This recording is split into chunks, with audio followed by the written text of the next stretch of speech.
SOS Festival. I'm with the lovely Tequila Mockingbird. It's great to see you. I've met a couple of you before with different bands. So how did this all come together? It was a strange coming together of circumstances, I guess, because obviously the Amorettes have been going for 10 years, we've been going for 6, and we just happened to find ourselves without a singer guitarist at the same time that the Amorettes lost their rhythm section. Right.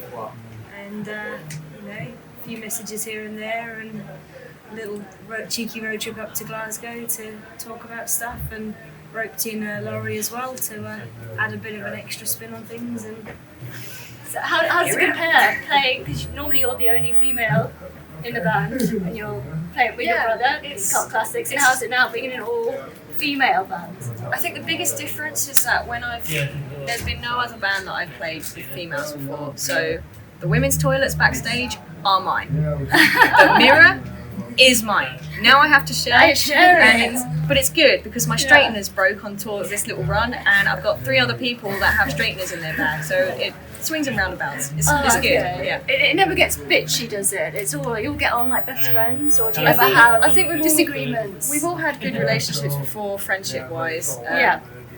And I think that helps because we all have a feel for each other. It's not like a new member's coming in and you have no idea who they are and what sort of person they are. And I think that helps a lot. Yeah. So that when we decided to form this, it's like, okay, we already know sort of personality-wise what people are about. Yeah. And we're still through the honeymoon phase, I think. It's still quite new, quite fresh. No one's kind of got really annoyed, or maybe that's not going to be a thing. It's still to come. It might still be. But we've had challenges along the way. We had an 18-hour delay the other day for Spain, and the way we dealt with it was fine. So, we don't turn on each other, we just turn on everyone else. That's when we work best together, Yeah. I think. Yeah. Would you accept a male into the band if the situation arose? Or does it need to stay? No, absolutely. For Tequila, certainly, we formed because we were 3 friends who liked the same kind of music and enjoyed jamming together. It was never about anything more than that. Right. To me, it never has been. So you didn't set out saying, right, I want to be an all-girl group? No, well, I mean, even when we advertised for a new singer, we deliberately left the advert completely open-ended. We were looking for a new front person. We weren't looking for anything specific. We were just looking for someone who we thought we could have a really good time with. The right person. I think if anything, all of us at some point in our lives have been like, I'm not going to get to a girl band. And then, well, we're a band of girls. And tell me about the award you won, HMH Agents of Rock in 2018. What was it like to win that? Well, I mean, it's obviously a huge honour. Who were you competing against? Awkward. We found out that you won quite a few months before it was announced. Did you? Oh my god!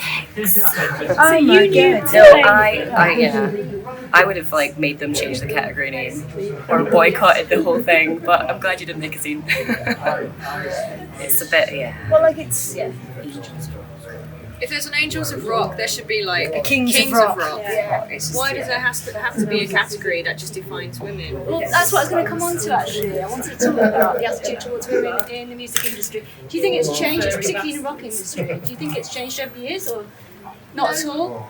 I don't think it has changed, but why does it need to change? If you respect yourself as a human being, you gain respect. If you don't, that's when things go wrong. And we haven't honestly experienced any issues. Never. I know some people have, that's why I asked this question. Do you know what?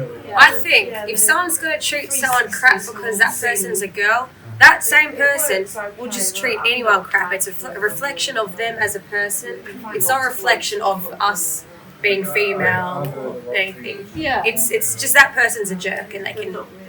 Do you think that musically, though, you're put into a different category to similar bands that aren't all female, that you're considered like a girl band as opposed to just a rock band? Not always. I think some people, their first thing is to address it as a girl band. Yeah. And then some people address us as rock bands or whatever genre a band is. We've always tried to make it about the music and nothing else. Yes.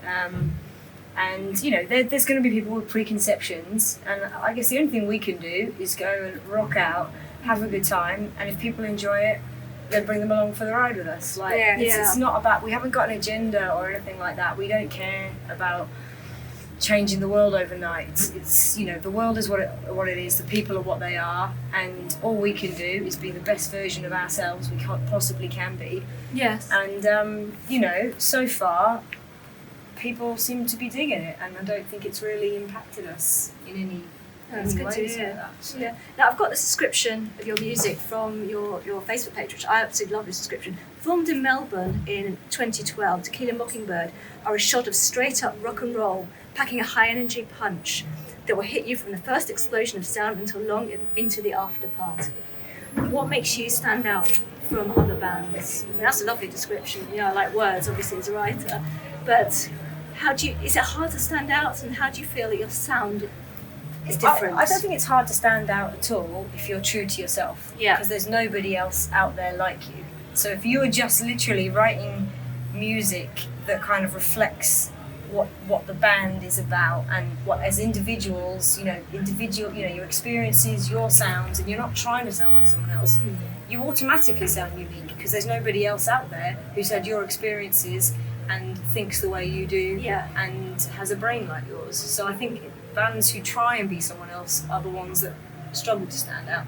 Yeah. Whereas I think if you kind of don't care what's trendy, like you just kind of write, a song that comes to you, and you're like, oh, it's not really what's in fashion right now or what the other bands are doing, but I get it.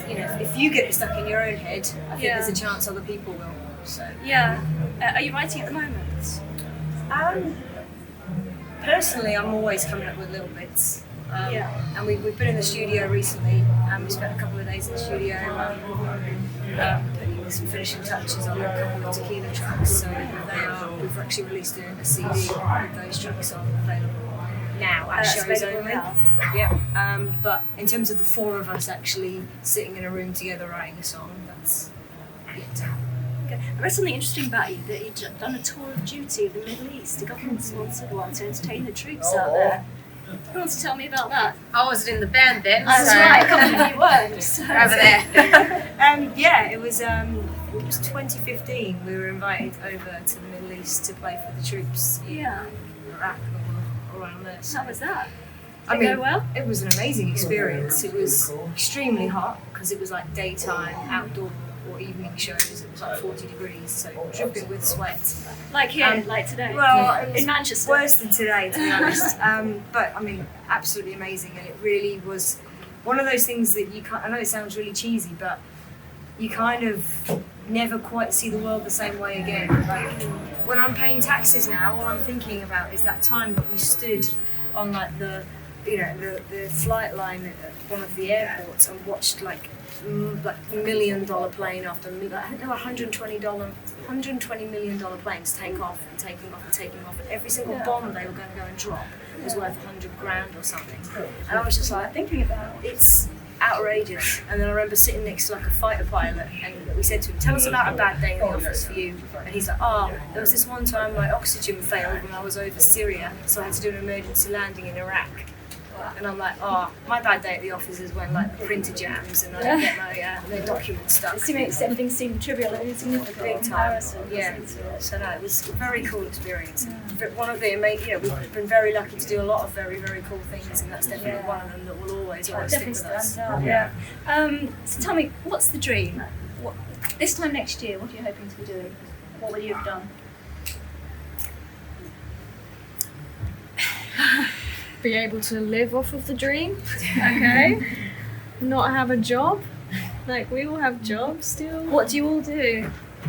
I have 2 jobs. They're casual jobs. So I work for the Royal Opera House. I build stage sets and ballets from scratch. So it's not a creative avenue. Yeah, Nice. And then this year I also got a job for Hertz, the hire company. Okay. So I drive new vehicles around to said businessman and deliver it. Not as creative. Not as creative, No. but it's Enjoying money. it?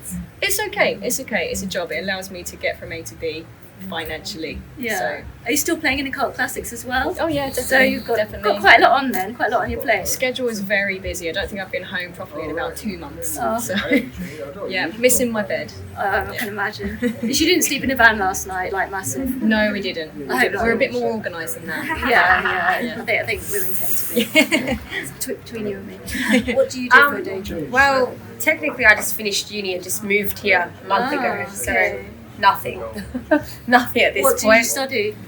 So I did a double degree. So I did writing, editing, and publishing, Okay. and then the other one was advertising. So Right. if I get a job, I get a job. And you moved to the UK now? Yeah, I live here now. Okay, which Yeah. part? Cambridge. Okay, very nice.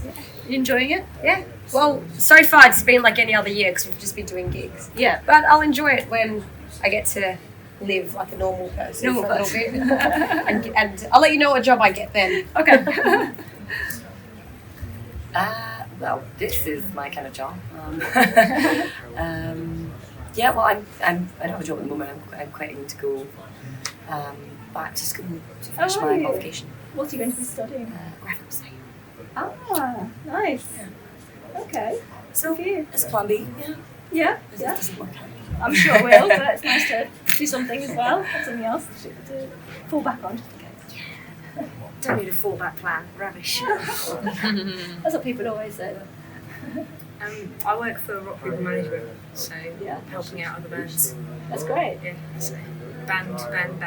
I think actually that's something I've really noticed with the rock scene at the moment, how all the bands are helping each other. It doesn't feel like there's any kind of competition or anything. It's just like, right, we're all in it together. We all need to do as much as we can to help one The more the another scene out. grows, the better for everyone involved. Oh, exactly. You know? Yeah. You're not going to get to the top of a scene if you're the only band in the scene. So like, I think any kind of friendships you make, like in this world, they all kind of help and bounce off each other and snowball into bigger and better things for everyone. Definitely. So, Yeah. Right, well, it's been lovely talking to you. That brings us to the end of the interview. I hope you enjoyed it. I hope it went okay now. Some questions that you're happy with. That was good. Thank you. Thank you very much. Thanks for watching. Please give it a thumbs up if you enjoyed it and subscribe. Till next time. This is rock and roll.